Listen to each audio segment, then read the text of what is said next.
Сәлем баршаңызға. Бүгін сіздермен бірге әр адамның үйінде болып жататын ханым немесе орама даярлайтын боламыз. Менімен бірге болыңыздар. Әуелі бір дана жұмыртқаға бір стакан мұздай су құйдым және де бір шай қасық тұз қосамын.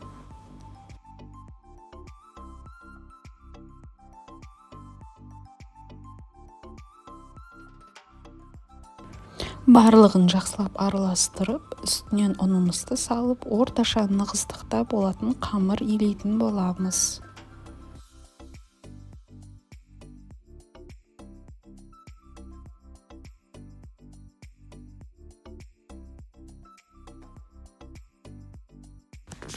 Енді осы илеген қамырымызды 20 минутқа тұндырып қоямыз.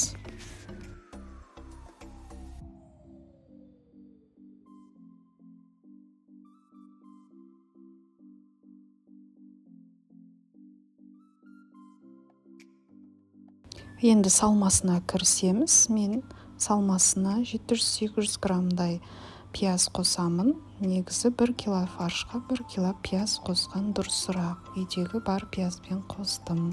Осыны майда етіп турап аламыз.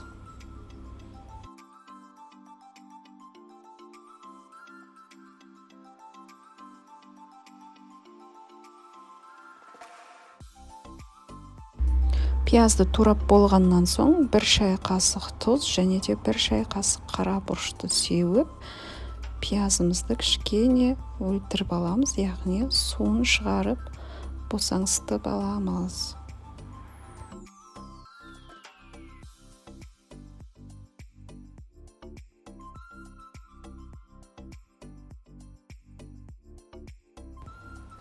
Жиырма минут өткеннен соң қамырымызды алып, 3 бөлікке бөліп, дөңгелек етіп, тағы да бетін жауып, 10-15 минутқа қойып қоямыз.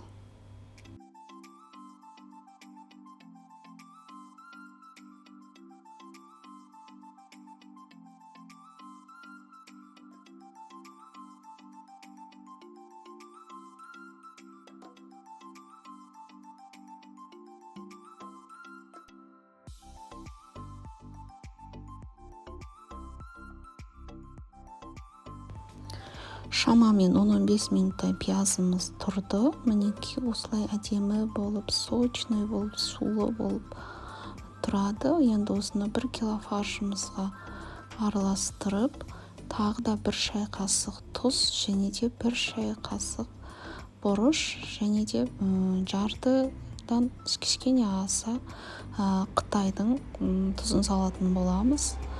Китайский соль салатын боламыз. Барлығын жақсылап араластырамыз.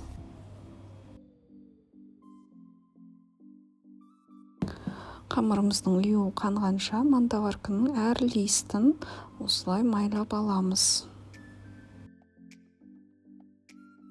Енді қамырымызға кірісеміз, осылай жайып бастаймыз. Негізі мен қамырды өте керемет қып жая алмаймын. Әр кезде әр түрлі шығады, бірақ әлі күнге дейін үйрену үстіндемін. Сол себепті видеода кейбір жерінде қате кетіп жатса, айып етпеңіздер.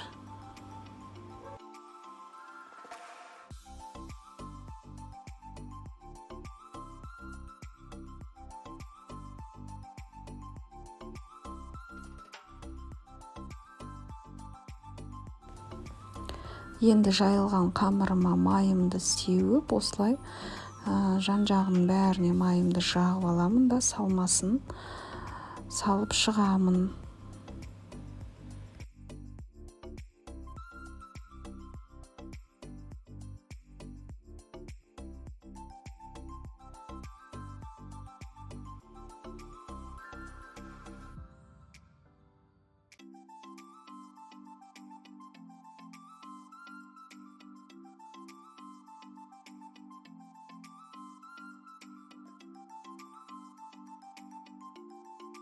Салмасын салып болғаннан соң осылай орап бастаймыз.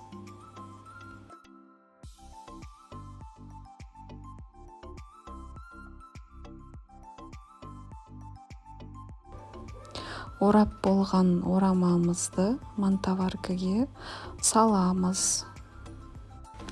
Енді барлық орамамыздың бетін осылай майлап аламыз да 45-1 сағат көлемінде пісіріп аламыз. Каналыма подписка жасап, лайк басып, комментарий қалдыруды ұмытпаңыздар.